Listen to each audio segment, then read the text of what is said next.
Saan po ka ngayon? Sa Tandang Sora po, sir. Ilang taon na po kayo?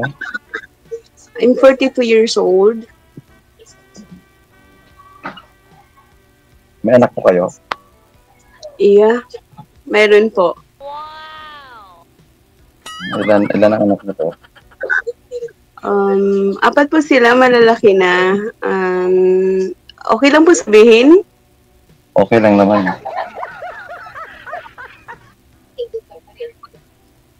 Nasabi mo naman na, ma'am eh. Apat po, malalaki na.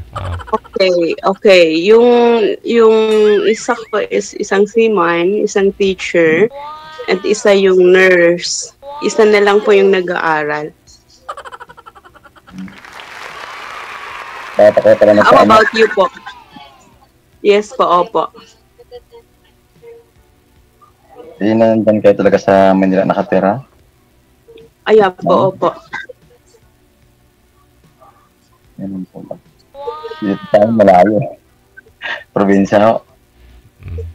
Okay. Kayo po, kumusta po dyan? Okay lang naman dito. Ang hanap ko dito, nagpa-tricycle, tapos magsasaka ho. May sarili din po. Okay. May anak po kayo? Meron ho, 3. May asawa na rin sila. Okay. Maaga po talaga noon yung mga tao nag-aasawa, pero pagdating ng panahon, para lang po magkakapatid. Kaya nga ho. Oh, good. Separated po kayo sa asawa, sir? Sir? Hiwalay po kayo sa asawa? Opo. Matagal na ho. 7 years na.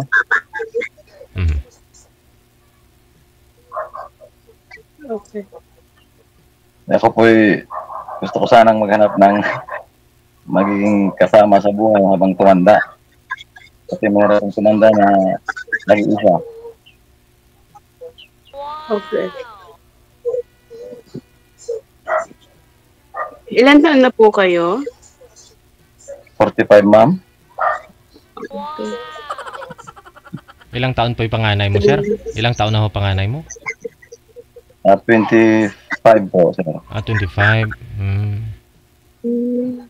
Yung bunso mo, may pamilya na rin. Ilang taon po yung bunso mo, sir? Yung pangatlo. Sir? Yung bunsong anak mo, ilang taon na ho ngayon? 23 na po. Magkakasunod. Oo. 20. Oo, kasi sabi ko nga, una kong asawa, magkaanak lang din, edi sunod-sunod na lang kasi para mabilis lumaki. Okay. Tagal nagkasuwalay din. Okay. Ganun po. Kaya po, ma'am, anong trabaho niyo dyan? Sa bahay lang po? Assistant nurse po ako. Iwalay din sa asawa, Ma'am Joy? Opo, 14 years na po. But we're good friend. Nag-a-abroad din po kasi ako. Nasa abroad po kayo ngayon, ma'am? Nandito po sa Pilipinas, sir, kasi inaantay ko lang yung anak ko. Papunta din po siguro ako ng Dubai, either Dubai or Ireland, kasi inaantay yung anak ko, ano lang yung credentials nila. Hinold ko lang yun po yung pag-alis ko last year. Pero nasa Pilipinas po ako nagwo-work. Nagbaka sakali, baka may partner forever, char. Marami dyan. Dito baka makakahanap na ako tayo. Marami po, hindi po masyado mapagkatiwalaan. I mean, sorry.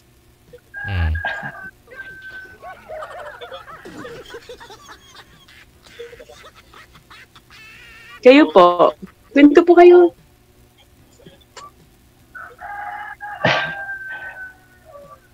Mahirap magkwento pag bago ka palang wala.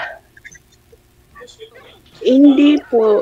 Okay lang, magtanong ka or whatever. Ano, okay lang po. Huwag po kayong mahiya.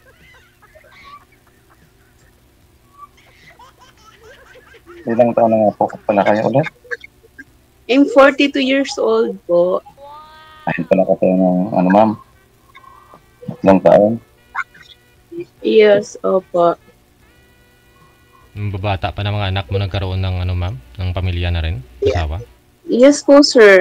Actually, I'm 19 years old. Then, okay na ngayon. 23 na yung panganay. Parang okay lang. We're friend lang. Parang ganun po. 15 yung bunso.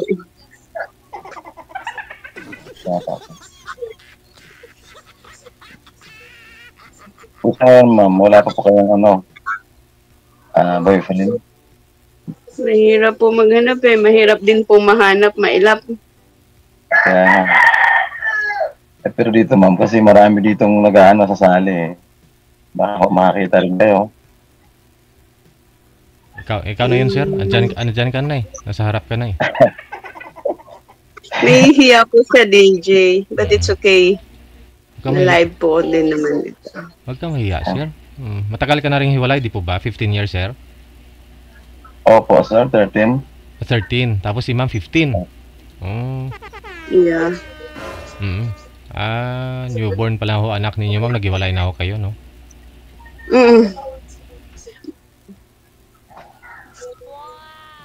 During my pregnant, nagloko siya. Kaya okay lang.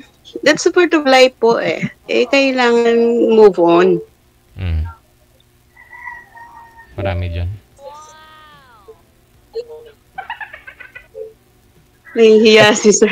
Parang pinapawisan ka, sir, na. Go! Magtanong po kayo. Huwag kayong mahiya. Okay lang po. Take your time. Kasal po kayo ma'am sa asawa niyo dati? No. Ganun po ba? Ikaw, sir. Kasal. Hindi po rin, sir. Hindi din. Mahirap magpatali kung alanganin. Kaya nga po ma'am eh, kasi ganun pagkasal, naghihiwalay. Ewan ko nga ako. Pero sayang SSS.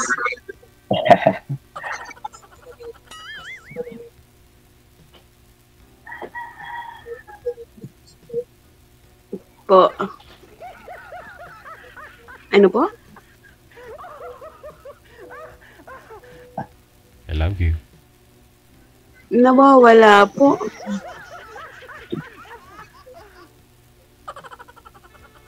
Go ahead, sir. Ano po yun? Tanong kayo, sir. Wala. Ha? Tanong ko kayo. Oh my God. Medyo wala na rin akong matanong kay ma'am eh. Oh. Maganda kasi. Talaga ba? Nauubusan po ng voice, sir. Ask lang po kayo. Di po ba ito po yung sinasabi nila magtanong or ano, parang friend? Pero yung ex po ninyo, sir, yung nanay po ng mga anak mo, may asawa na po ba? Oo, sir. Kasi, pero namatay na rin po. Namatay na rin yung asawa niya? Yung asawa niya po, sir. Pero yung tatlong anak po ninyo nasa inyo po ngayon, sir. Kayo po yung nagpapaaral. Hindi na po pala nag-aaral, no? Wala po, Sir BJ. Nandun po sa kanila, sa Pangasinan ho. Sa nanay.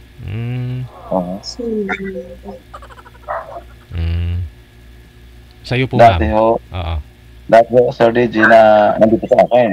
Nung bandang huli kinuha niya, binigay ko rin ho. Kasi pinipilit niya kunin, binigay ko ho.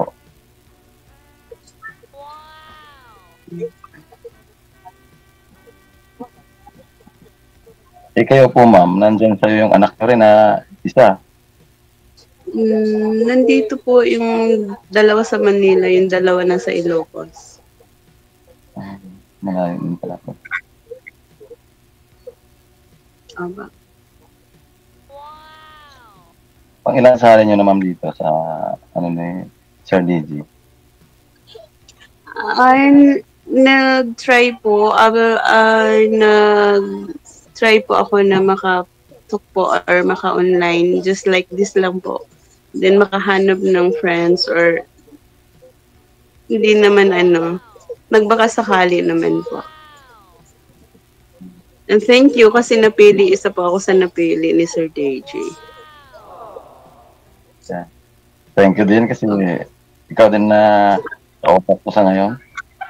Oh, Tayo wow. Okay po. Ako, ang gusto mong maging friend, okay lang naman? Yes. Opo. Pero sa 13 years, sir, may naging girlfriend, karelasyon naman po kayo? Mayroon po, Sir DJ. Yan po. Kasi sa probinsya,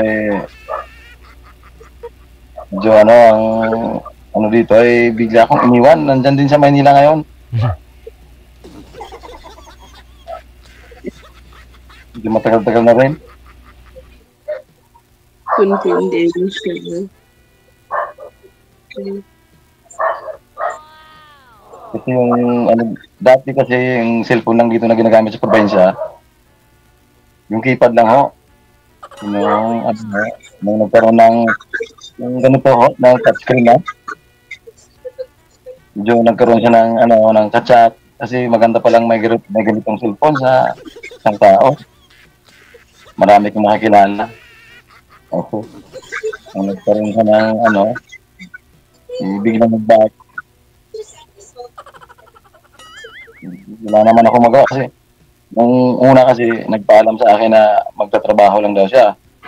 Sabi ko, bakit ka magtatrabaho pa?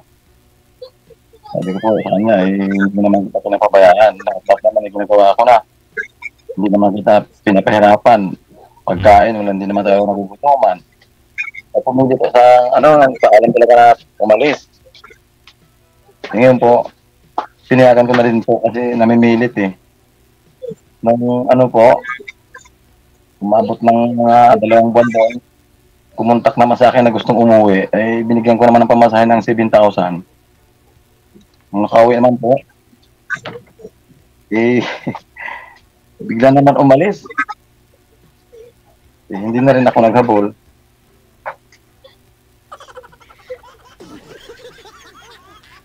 Ngayon, wala na.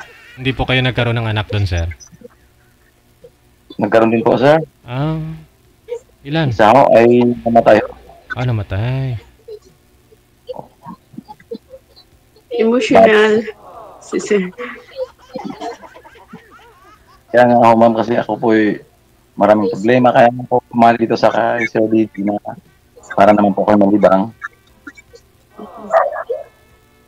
Kasi kung nawala na kami ng anak, nawala yung anak ko namatay. Dinayasan pa ko ng nanay niya. Nawala naman ng iba. Sa pagtatrabaho, may sila ako. Siyempre, hawak ko yung cellphone na touchscreen. Hindi ko alam, meron na palang. Kasi hindi ako makawak yung cellphone Ngayon lang ho.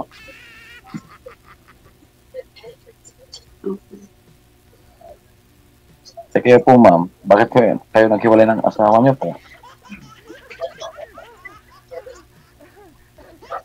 Okay. Nang babae siya. But I forgive him.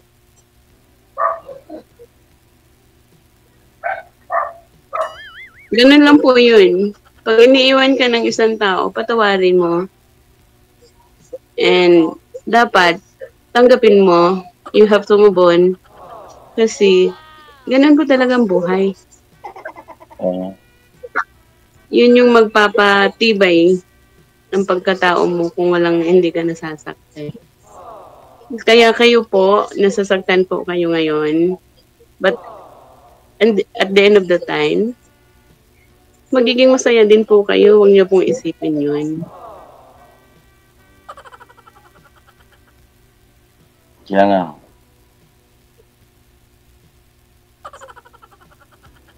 Mm. Sige, ikwento nyo lang po. Yun lang pa ang kwento ko eh. Nang babae lang siya. Kailan po ba Madami siyang babae. kailan po ba kayo iniwan sir ng ka-live-in partner po ninyo? Nung ano po, Enero po, January po. Matagal-tagal na. Move on na.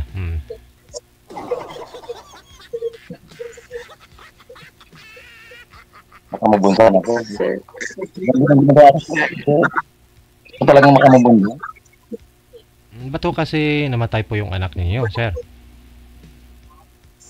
Ano po, kasi nagkasakit sa puso po, sir. Ang bata?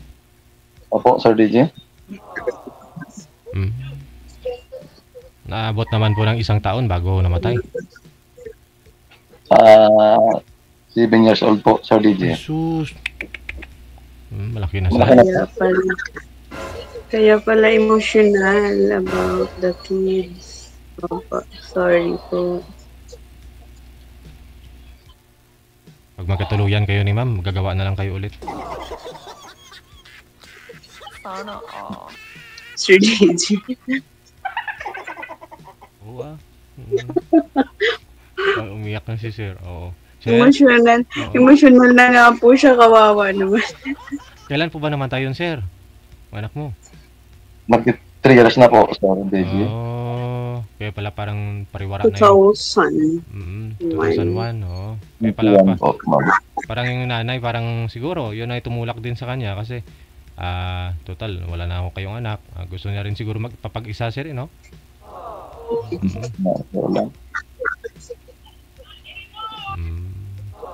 Kasi sa buhay naman po, hindi naman kami nag-house eh. Oo. Binigyan ko po ng tindahan doon sa kanila. Binigyan ko ng puhunan. Pinabayaan din niya, kaya masakla pa po eh. Kahit lumayas na siya, humingi pa ng pera sa akin. Damage Hindi fee. ko naman. Damage fee. Kaya ako naman eh, hindi naman ako pwedeng sinagang ng bagay na, no? Pura lang yan. Kahit nandun na sa sa malayo eh, ganun pa rin. Kaya pag humingi sa akin ng ganito ganon, binibigyan ko pa rin. Pero ngayon, hindi na kasi medyo nainis na ako. Nung una, pag humingi ng pera, binibigyan ko kaagad. Ngayon, hindi na. Na talaga ako. Napundi na talaga rin ako.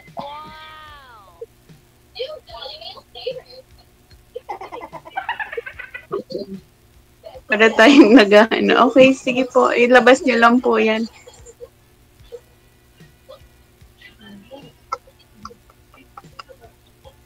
Sobra kasing ko rin yun. Mahal ko talaga yun, ma'am. Kaso lang, aywan ko nga lang yung pagmahal ko, Yeah. hindi ginantuan ng Kita ko naman po kasi totoo po yung pagluha ninyo. Hindi po kayo luluha kung hindi niyo po siya mahal. Kaya sabi sa akin ng pamilya ko rin, kalimutan ko na lang dito at maghanap na rin ako ng panibago. Kaya nga sumali ako dito sa kay Sir DJ na kung magbakasali ako na makakahanap ulit ako ng yung pagtutunan ko ulit ng pansin na pagmamahal na katulad ng binigay ko sa kanya. Pag nagmahal po kayo, payo lang po. Huwag 100%. Pag kayo po masasaktan, Ilang percent, ma'am? mabigat po. 29%. 29% lang daw, sir. Depende ako sa tao kasi hindi naman tayo pwedeng magbalimbing eh. Kung yung Panginoon nga natin makasalanan nga, minamahal pa rin ng Panginoon. Tao lang tayo eh. Opo. Hindi totoo po yung pagmamahal nyo, kaya po kayo emotional. And tama. Nagmahal lang po kayo. Pero yung pagmamahal na po yun, na abuso. Kaya nga ako, ma'am. Ang sabi po kasi ng netizens natin, baka daw kayo nahuli na may umangkas sa tricycle nyo, sir. But, Baka daw babae daw kayo, sabi nila oh. Babae kayo. Ganun mo ba, Sir DJ? Ayun na, tumawa na siya. Baka nga. So bali mag-isa lang ho kayo namumuhay ngayon, sir. Yung mga anak ko ninyo sa una doon po sa Pangasinan. Oo, Sir DJ. Ay. Yun lang. Kailangan mo talaga maghanap ng bago, sir. Oo, wag kang mag-alala. Kung hindi sila yung tinadhana, baka ito si ma'am. Okay. Si Ma'am kasi nandyan sa Manila. Ako dito sa probinsya ho, Sir DJ. Gusto niya Baka sa probinsya. Pag-usapan naman yan. Anytime pwede. Kahit nga mamaya, kung gustuin mo, pwede mo puntahan dito mamaya, sir eh. pwede rin siguro Sir DJ pag pumayag lang ho siya.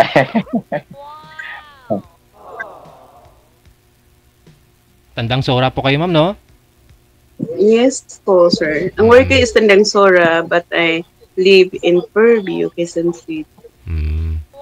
Work lang po dito, Monday to Saturday, and then uwi din po ng Fairview. Mm. Klinik po ba yan, ma'am? Yung sa trabaho mo, hospital?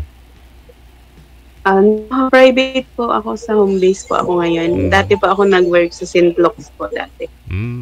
Nag-BGC din po ako, or around Manila po. Nasa City. BGC. Kahit saan-saan po ako magpupunta sa pasyente mga private.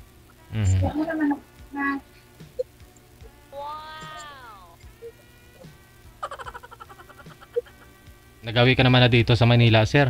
Alam mo, familiar ka naman siguro. Umiiyak pa din siya. Oo. Tandang Sula. Mayroon po. Mayroon po Sir DJ. May kami pa ako dyan. Oo, Tandang Sula. Sura, no? Ano pa kung kamag-anak din sa Sukat Kupang po, Sir DJ. Nandiyan po. Medyo malayo pa. Quezon City to si ma'am eh. Opo, Sir DJ. Yan. Pag pinuntahan na, sasakay ka naman ako, Sir DJ, ng bus, ganyan. Kung may pira ako, malapit lang ako, Sir DJ. Kung ako lang kang pera, hindi mapapuntahan yan. Yan. So, sarili mo lang. Oh. Height mo daw, ma'am? Anong height? What? Anong height mo daw, ma'am? 5'2". Matangkad. 68 kg, sabay ganun. Matangkad kayo, ma'am. Kayo po? Sardines ako, ma'am. 5'2" na. 5'5" na, ma'am. Okay.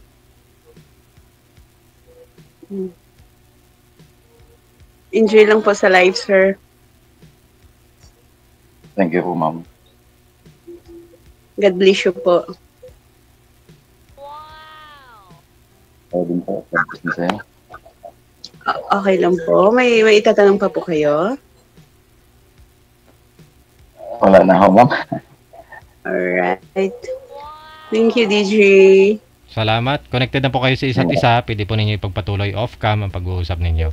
Thank you. Ingat-ingat. Thank you, DJ. Thank you. Yeah. God bless, DJ. Likewise. Thank you po, sir. Thank you din, ma'am. God bless sa inyo lahat. God bless po. Okay. Okay.